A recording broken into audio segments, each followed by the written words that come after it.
সম্মানিত অধ্যক্ষ মহাদয় সত্ত্বে আমার শিক্ষক ও শিক্ষিকাবৃন্দ ও আমার স্নেহ আদরের ছোট বড় ভাই ও বোনেরা সবাইকে জানাই আমার অন্তরের অন্তঃস্থল থেকে অভিনন্দন ও শুভেচ্ছা।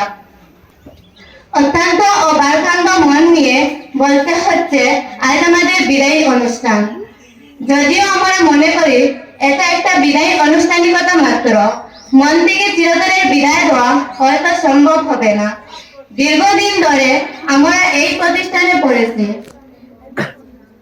এই প্রতিষ্ঠানের শিক্ষক ও শিক্ষিকাবৃন্দ আমাদেরকে বিভিন্ন ভাষায় অত্যন্ত দক্ষতার সাথে আমাদেরকে পড়িয়েছে।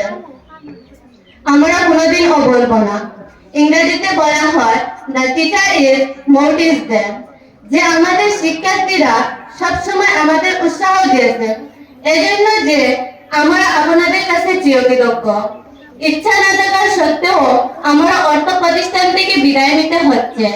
আজ আমাদের শিক্ষা জীবনের একটা অধ্যায় সমাপ্ত করে পরে আরেকটি অধ্যায় পার হওয়ার উদ্দেশ্য আমরা বিদায় নিচ্ছি।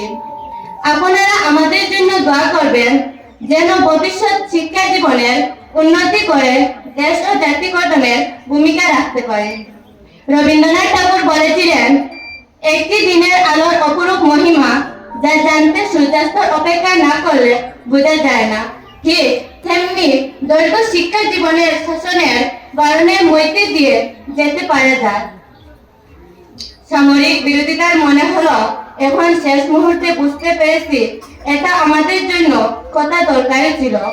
আমাদের কোনো আচরণে কোনো শিক্ষক ও শিক্ষিকাবৃন্দ কষ্ট পেয়ে থাকেন, ছোট কিংবা বড় কোনো ভুল করে থাকে, তাহলে ক্ষমা করে দিবে। সমস্ত ছাত্রছাত্রীদের কাছে আমার বিনীতভাবে ক্ষমা করে নিচ্ছি। বিদায় মুহূর্তে আমি আর কথা বলতে পারছি না। এখানে আমার শেষ বক্তব্য সমাপ্ত করলাম। ধন্যবাদ।